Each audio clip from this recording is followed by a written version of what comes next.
गर्व करत है देह को, बिन से छिन में मीति। जी प्राणी हरि जस कहियो, नानक तिह जग जीती। ईश्वर के बनाए हुए संसार में अनेक प्रकार के जीव जंतु और प्राणी विचरते रहते हैं। उनमें से मानव देह अत्यंत दुर्लभ है, क्योंकि मनुष्य ही एकमात्र ऐसा जीव है जो बोल सकता है, अपनी भावनाएं व्यक्त कर सकता है और स्वयं के तथा इस जगत के कल्याण के लिए बहुत कुछ कर सकता है। हमें ये मानव देह ईश्वर की प्राप्ति के लिए मिला है, सत्कर्म करने के लिए मिला है, न कि हिंसा व दुष्ट कर्म करने के लिए। जैसा कि हम देखते हैं, कुछ लोग कमजोर व निरीह प्राणियों को कष्ट पहुंचाते हैं, अधर्म से धन कमाते हैं, धन कमाने के लिए दूसरों का हक मारते हैं। किस लिए? अपने आने वाले उस कल के लिए जिसके बारे में उनको भी नहीं पता कि वो कल कभी आएगा भी या नहीं। इस जीवन को सुखी बनाने की चाह में ऐसे लोग जन्म जन्मांतर तक नरक व नीच योनियों में भटकने के मार्ग पर चल पड़ते हैं। हमारी धन दौलत, जमीन जायदाद, रिश्ते नाते, जिस दिन बुलावा आएगा सब यहाँ का यही धरा रह जाएगा। हमारे साथ सिर्फ हमारे कर्म, जो भी हमने अच्छे या बुरे किए हैं, वो जाएंगे।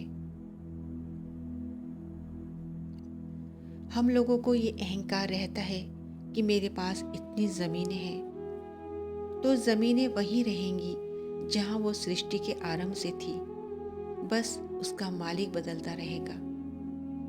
हम बस जीवन में उतना ही भोगेंगे जितना हम अपनी किस्मत में लिखवा कर लाए हैं, चाहे हमारे पास अथाह संपत्ति ही क्यों न हो।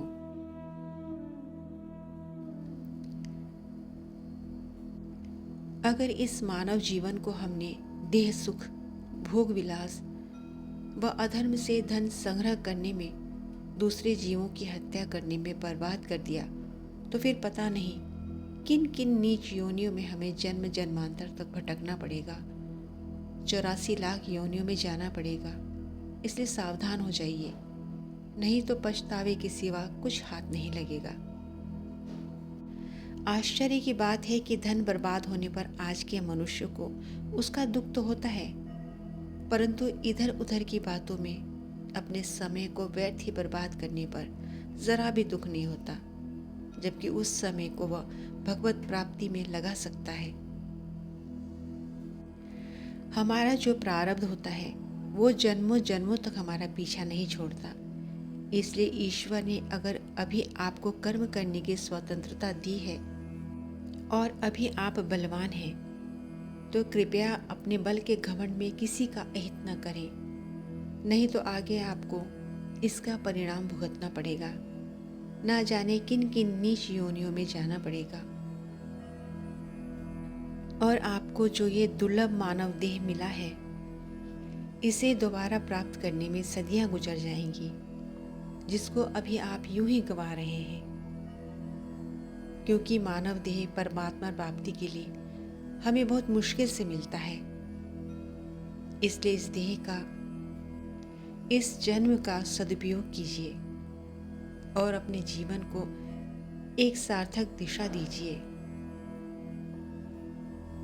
इस सुअवसर को अपने हाथ से मत जाने दीजिए। कई जन्मों के पुण्यों के फलस्वरूप हमें ये मानव जीवन मिलता है, इसे व्यर्थ मत गंवाइए। जब परमात्मा ने हमें सर्वश्रेष्ठ जीव बनाकर इस संसार में भेजा है, तो यह हमारा नैतिक कर्तव्य है कि हमें इंसानियत का भाव रखते हुए सर्व जीव कल्याण के लिए कार्य करना चाहिए।